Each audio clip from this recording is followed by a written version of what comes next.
Hi, my name is Chris Roberts. I'm a consumer class action attorney in St. Louis, Missouri. I've been prosecuting class actions for over a decade, and today I'm going to tell you something that most people don't know about. And there's actually not one do not call list, but kind of a secret do not call list that most people didn't know about.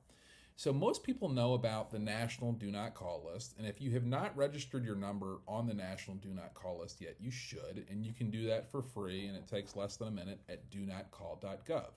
However, there's kind of this secret do not call list that we're going to talk about today, and that's called an internal do not call list. The internal do not call list is actually a separate do not call list from the national do not call list. So, what is it?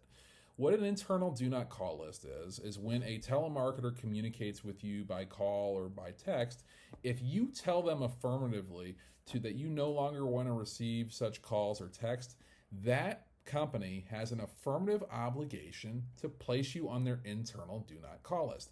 That means in their records, they should note that they should no longer be calling you and they should no longer be texting you. So, why is this so significant?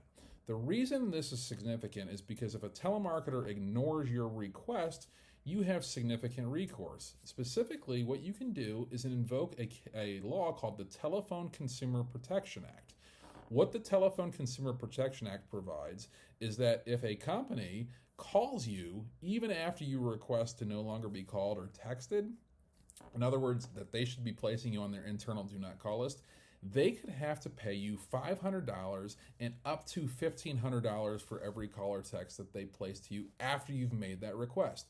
What's really cool about this kind of secret internal do not call list, if you will, is that you don't have to be on the national list for that to apply. So in other words, even if you were interested in at one point in time about a company's products or services and they were communicating with you, so for example, if they texted you and you were interested in the product at the time, but you were no longer interested in getting text and you texted stop, and they continued to text or call you, then that could be a violation of the Telephone Consumer Protection Act, and you could potentially get $500 to $1,500 for every call or text after you made that request.